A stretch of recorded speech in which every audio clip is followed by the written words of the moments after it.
Welcome to Listen, Learn, Champion. I'm Natasha. And I'm Madison. And we're switching it up today. I don't have the dad joke today. So sorry. Someone else does. I do. Oh boy. I'm nervous. Is this how you feel? Yeah. Okay, let's do it. Okay. What do you call a bear with no teeth? Guys, this was the first one that made me laugh, so I just went back to it. I don't know. A bear crawl? I don't know. A gummy bear. Okay, that's good. It's so dumb. That's but it's actually so funny. so good. Anyway. Well, if you guys are tracking with us, usually we do like the weekly focus and we kind of bounce off on that. But this week has been different. We had some interview styles. We had Lance, who's our like behind the scenes guy. Yeah. Him and Trevor will do the lights. I don't know who it always is, but they always show up for us because this is a lot of work that I can't always do or Madison can't always do. But we're excited. We're going to do things a little bit different. But I want to start off with why we're on the podcast and why this is a thing. I came in today and I was driving here and I just was listening to podcasts and I was like, you know, I know why these girls do the podcast. I know why these guys do the podcast, but you guys may not know us. I know there's been so many faces on here and I think we're on like episode 19 and I just kind of want to like let you know who we are. So obviously I'm Natasha. I came to Trevor and Felicia about this idea and I just really felt called to lead people in a different way. I didn't need a fancy stage, a fancy microphone. I just wanted to talk to people and have a conversation with my friends about what the Lord has done for me and what the Lord can do for you. And that's just kind of where Listen, Learn, Champion came from. And, you know, we've talked about the name and I kind of threw the name out as a joke. We were at Topgolf and I looked at Felicia and I was like, Listen, Learn, Champion. You listen to the message, you learn from the podcast, and you go and champion your season. And ever since then, this has been it. But now Madison has joined us. So why? Yeah. Little bit about me. So I'm so grateful to be here and to be able to share a gift that I feel that the Lord has given me. And that's being able to speak. So there are so many different phases of my life where I've been put in positions to speak to crowds or to speak one-on-one and really lead. I feel that that's a true gift that the Lord has given me. And podcasts have always interested me because to me, I come and sit down with a friend and we talk about Jesus and get to share anything that we feel like that's been practical and helpful in our lives to all of you. Yeah. So it's really awesome that a gift that the Lord blessed me with that I used for so many other things growing up and throughout the years that I now get to use to glorify Him. And so Natasha and I have talked about previously how we even got involved in Champion Church is, so we both went to a youth group that Trevor was the pastor of. So 15-year-old Madison and same thing, probably we're a year apart. I'm a year older. Yeah. So that's how we met. And we weren't really too close during youth group. Yeah. We were one grade apart. You know, we still knew each other. We went to camp and did all that stuff. Yeah. But throughout the years, me personally, and I'll let you touch on it, I stayed up to date on what Trevor was doing because to me, everyone gets fed in so many different ways, but Trevor delivers such a practical application of the word that I feel I'm able to walk away ready to champion my next season, even before Champion Church existed. Yeah. So to be able to support him and now Felicia in this journey of starting this church, and this is kind of a spinoff of that, is really the biggest blessing and a full circle moment for both of us. You know? It's super cool. And it's just really fun to be able to, whether you're a mom or you're a wife or you're in college, that we can just serve you in that season and help you champion that in that life. And it's just so fun. And I'm excited to kind of talk about what we're talking about today. If you did listen to the weekly focus, I guess you could say, the interview that Trevor did with Lance, they kind of talked about your steps of like starting out, like, you know, reading your Bible, listening to worship music, being with friends, like all that. And I just one of the things I took away from that was Trevor talked about the books of the Bible you should start off with. And he said the gospel. So Matthew, Mark, Luke, John, and we're going to go into Luke. I love Luke. I was in a season where I really studied Luke and I just really was into it. I did Luke leading up to Christmas, I think. And it just was really good. It was just what I needed. And so I want to talk about Zachariah. Okay, so do you know who Zachariah is? Tell me. He's an old man. Yes. We looked up how old he is. There's just nothing really on the internet, but it is told to you that him and his wife are kind of beyond age to bear children, but he was very consistent with praying to the Lord that they wanted a child. And so in Luke 1:13, he's saying, "Do not be afraid, Zachariah. Your prayers have been heard. Your wife Elizabeth will bear you a son, and you are to call him John. He will be a joy and a delight to you, and many will rejoice because of his birth." And I know that so many moms are like, it was such a joy and a delight to have my child, and we bless you and honor you in that. And so I just love that, in this time frame, it wasn't just anybody could go into the temple and hear from the Lord. And so he's in there alone. There's no one else there with him, I believe. And so he says in Luke 1:18, Zachariah asked the angel, "How can I be sure of this? I am an old man and my wife is well among in years." So he's almost doubting the Lord. Like, he's like, I am old. Like, there's no way. Are you sure? Yeah. Like, how can I be sure of this, that you're going to bless me? So I got my paper, you guys. My computer died, but just bear with me. But basically, Zachariah didn't believe that the Lord had heard his prayer. And so when I was studying this, I just kind of felt like, the internet is at your disposal. Look things up, read it, and I felt like everyone kept saying he was cursed. Mm-hmm. Like, he was cursed to be silent. So, he didn't believe that Gabriel was saying this. And so he said, like, you will be silenced. And so when you read that, you're like, why is this man being silenced for doubting the Lord? Like, we all have our doubts, right?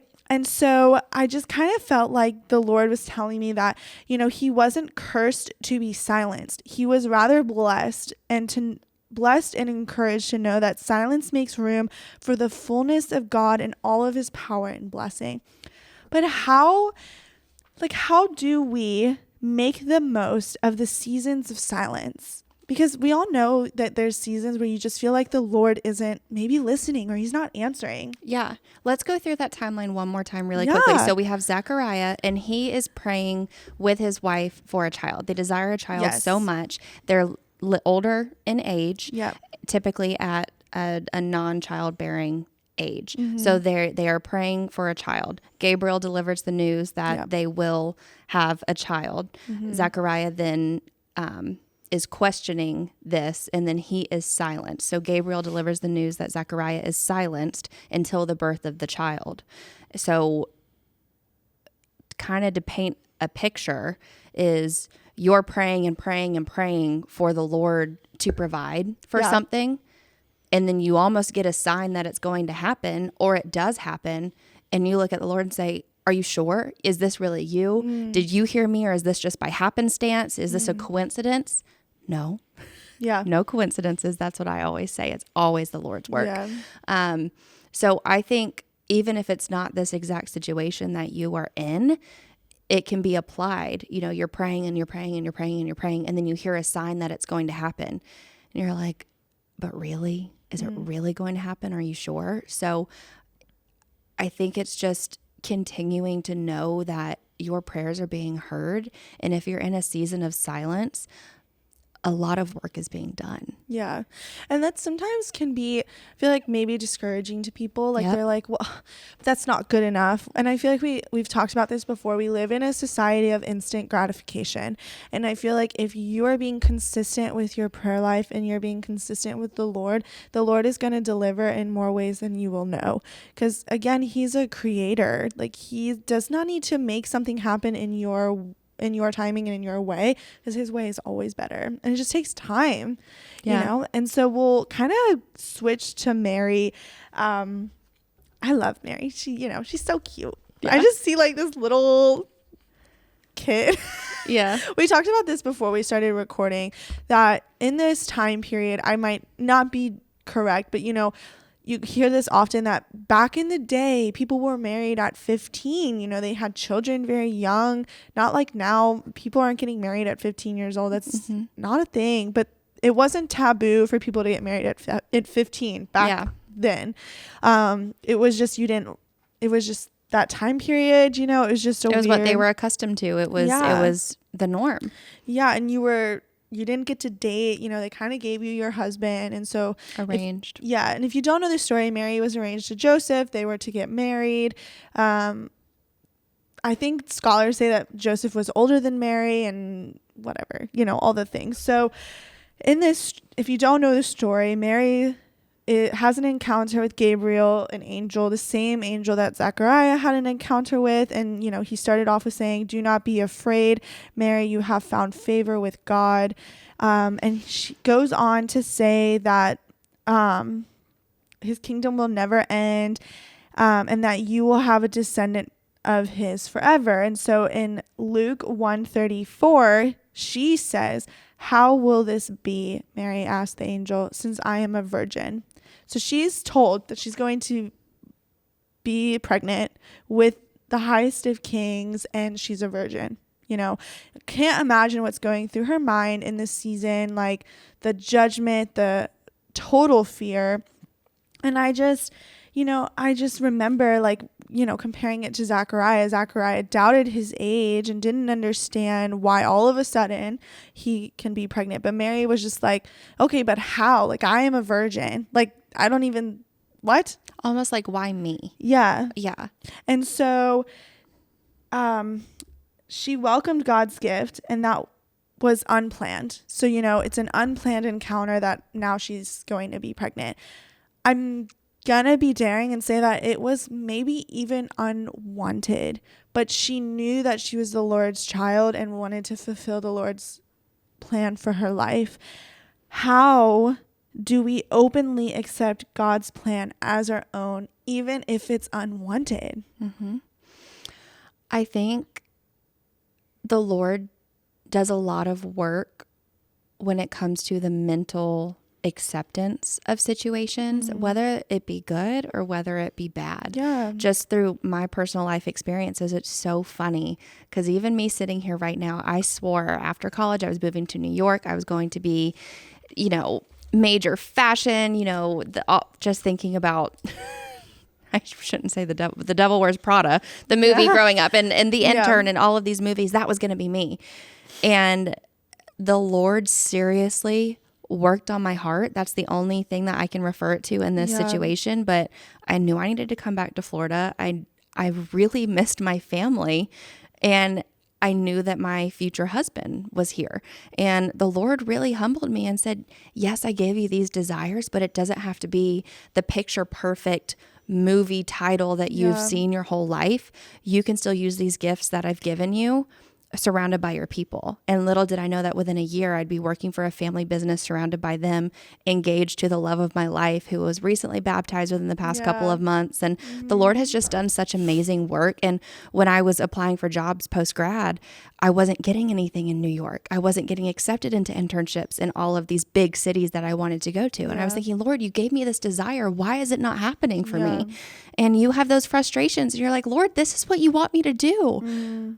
But no, it turned into, what do I want for myself and what do I think the Lord has put in front of me? So what I thought was one of the most detrimental things, you're going to look at me and someone's watching this in Minnesota like, are you kidding me? You were bummed about moving to Florida? But it's perspective, you know, coming back home. I just think. Listen, it is hot. I don't think you want to come here. Today is beautiful though. Okay. I think. Anyhow.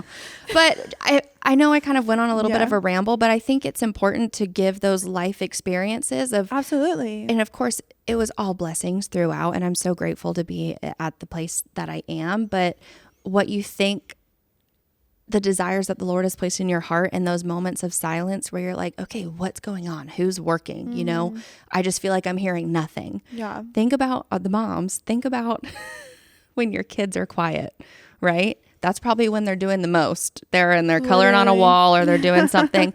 That's the image that I think of when I think of silence, is probably the most work that's going to make you do a little head tilt at the end of it is being done in silence. Yeah. And that's just a silly picture of what the Lord is doing. Sometimes when you don't feel like you're hearing anything back, think about your kids playing in the other room, coloring with markers on your white couch. You know, it's whenever there's silence, there's a lot of work and it might get a little bit messy, but you make it through. The Lord delivers, and you just have to stay faithful in that. Yeah. Something that Trevor said in his kind of interview with Lance is that you have to put in the work. Yeah. So whether like you're actively choosing to sit in silence, you're doing the work of being in the Word, being in silence with the Lord. You have to put it in. And like, you know, there's like a saying in school and business, like what you put in is what you get out. Yeah. And it's kind of the same way with your relationship with the Lord. It's the same way with your relationships with people. You know, you have to have that vertical relationship to have a horizontal relationship, and it's doing the work. You know, it's having disagreements, it's working through a conflict, it's figuring out what the Lord desires for your heart and not your own.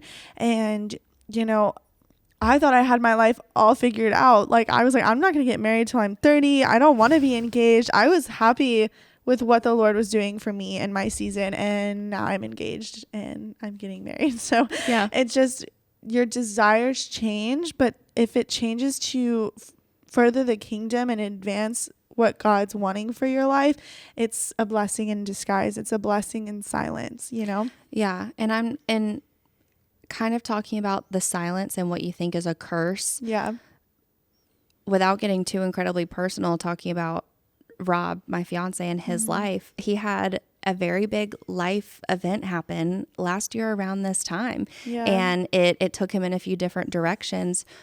What he thought was detrimental ended up allowing him to spend time with mentors surrounding him and ended up leading to his salvation. Yeah. Without things that are seemingly detrimental to your life and you think you're never going to overcome it, you think you're never going to get through it, the Lord strategically places people in your life to bring you closer to him. Like you were saying, I love the vertical and horizontal because it makes the cross. That's exactly what we're supposed to do. The stronger your relationship is vertically to the Lord, the better your horizontal earthly relationships are going to be. So just know the Lord is always working in those times where you seem hopeless, you seem like you're ready to give up. Because at least in my life, I've seen the Lord work when the person I love the most was at their lowest low and ended up giving his life to the Lord. So just staying faithful and knowing those around you. A lot of friends ask, why do bad things happen to good people? You know, and that's such a hard topic to discuss. No answer. But it's not an answer we're going to answer. No, it's not a question we're going to answer. No, but just knowing that the Lord is faithful and trying to give that encouragement to those around you who are in those seasons of silence. Just know that the Lord is faithful. Continue to pray with them. Try to offer any knowledge that you have to help them get through the first segment of the hardship to the next. Yeah, and I think I was kind of going off of that praying over people, like praying for people and over people.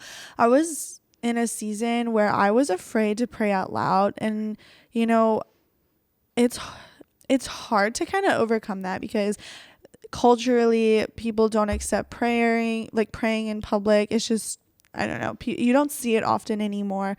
And I feel like if you have the desire to want to pray for people, but you don't know where to start, I would really say that just talking out loud in your car, you know, having a conversation with the Lord, you know, I've said it before, like I used to just say no more music in the car. I'm just going to talk. Like I'm just going to talk to the Lord and tell him about my day. And that will start stirring the desire of your heart to learning how to pray and how to actively pray for other people and how to pray over people. It's so important to start somewhere, start small, you know, 0 to 1. And I would just really encourage you to get in the car and just say, I'm just going to talk to the Lord and tell him about my day. I'm going to tell him about my road rage. I'm going to tell him about school. I'm going to tell him about why I was mad at my kid or whatever it is. Like you just are talking to the Lord. And it's going to make it more comfortable for you to start actively praying for yourself and for others and over people and out loud. And knowing your word, you know, there's so much power in praying with the word of the Lord. It's so powerful. There was a time that I was praying for someone recently, and just Bible verses started coming out. It's just really important to have that, because you're speaking truth and light into them, and they, you know, you're praying for them. It can be emotional. They're crying and they may not know what you're saying, because I've had people pray for me and I'm sobbing. I don't even know what they're saying, but I'll hear a Bible verse that they said and I'm just like, oh, wow. And I'll go look it up, you know? So having that in your pocket is really important. But I kind of want to just ask a question. So I have to kind of get you guys to think about it. So Zachariah asked the angel, how can I be sure of this? I am an old man and my wife is well along in years. So again, we said, you know, he's doubting the Lord. You know, this is in Luke 1:18. Then you go to Mary, and she's saying in Luke 1:34, how will this be since I am a virgin? Doubting herself. Like, I can't do this. How do we start acting in a place of, okay, Lord, you're giving me a gift. I'm not sure I'm ready, but how do I do it? Because I want to. I don't want to doubt the plans that you have for me. I just think you can't live in fear. And if a position is presented in front of you, sometimes it's taking that leap of faith, saying, I don't know how in the world I'm going to do it, but I know this is your will, so I'm going to try my best. Yeah. And if it's God-given, you shouldn't be afraid to have little hiccups here and there. You know, if it's something that the Lord is presenting in front of you and it can be one of his greatest gifts that seems intimidating at the moment, why bank on not taking the chance? So in looking back on your life, saying, gosh, I wish I would have taken that opportunity that was right in front of me. I didn't even realize what was at my fingertips at the moment, but now I do. Don't live your life wondering what if. Yeah. If the Lord is putting some, obviously be able to be in a point in your relationship where you know what is God intended versus self-motivated. Yeah. I think that's a very big point to know. Is it something that came through, you know, the world, or is it something that the Lord is blessing you with? And something you can do if that happens, like say there's a situation where you feel like, I'm not sure if this is the Lord, if it's something I want. Is it kingdom building? Is it going to build the kingdom, or is it something that you selfishly want to do? And there's been times like when I wanted to do this podcast, I really had to be like, Lord, am I doing this because I like want to talk? And I'm like, no, I could care less if I'm on YouTube, you guys. But I knew that the Lord was calling me to do this to build the kingdom. And I brought that to our pastors, and I just was like, this is where I'm at. But you have to have that self-reflection. What are you doing this for? What is the main reason? Do the work to figure that out. Yeah. I don't know. I felt like you were going to say something else. No, that was it. I think you're going to get into it of, I love that we're on two opposite ends of the spectrum in age. Is that what you're about to go into? Yeah. Okay, go ahead. No, you go. Well, I just think it's so cool how we're looking at Mary, who is so young. And then we're looking at Zachariah, who literally describes himself as, I'm an old man. Yeah. This is all in the same chapter. Like this, they're on the same two pages. It's on the same 2 pages. So it's not like chapter 1, chapter 5. Like it's what? And I think it's so important to visualize this because we're both young adults. We talk a lot about, we're very fresh in a lot of seasons of our lives. The Lord's not done with us now. He's not done with the little baby that was probably born 10 seconds ago that we don't even know. He's not done with, you know, your 93-year-old grandmother. I mean, depending on what phase you're at in your life, I think we can all relate to this. You know, why me? Or are you sure, God? You know, I'm old, or serving a new purpose. Maybe your kids just left for college and you're experiencing what it's like to have an empty nest for the first time. The Lord is not done with any of us. If you are still living and breathing and walking on this earth, He is not done with you. So don't think that you're too far gone, or don't think that you're too young, or don't think that you are too broken, or don't think that you are just too far one way or the other. He is not done with you if you are still breathing. Yeah. Don't put yourself in a box because of your age or what the world has given you as limits. I feel like we live in this society of limitations, instant gratification. If you're like older and your kids have left the nest, there's nothing else for you to do. That is false. You still have work to do. That's why you're here. You're, I don't know what the word is. You're motivation has changed. What did the word you said? Calling. Yeah, your calling has changed, just like your seasons have changed, your callings change, your motivation changes, your passions change, what the Lord is stirring in your heart is changing as you age and as you mature and as you grow. And so I feel like, we're not parents, and, I feel like if you are a parent watching this, don't forget your why. If you forget your why, you forget what you're doing. Yeah. And your why can change, and I think there's power in journaling. And so you can reflect on what your why once was, and you can start praying about what your why is going to be. Yeah. And don't limit yourself just because you might be Zachariah. Yeah. And if you're Mary, don't put yourself in a box of, oh, well, I can't do that. I don't have the resources or the money or the like the resources, the connection with people. Like, you still have something to do. Yeah. And I personally, this is a very personal stance. I'll start by saying that. Yeah. I personally don't say, oh, everything happens for a reason.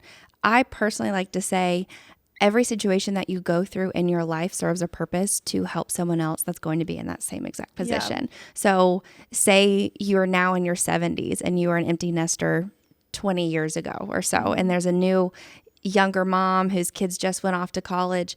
You can share that wisdom with her of what got you through it. Yeah. Or you're a fresh brand new mom, or you have 2 under 2, or you're just going to college, or you lost your first parent or grandparent and you're experiencing what it's like to mourn for the first time ever.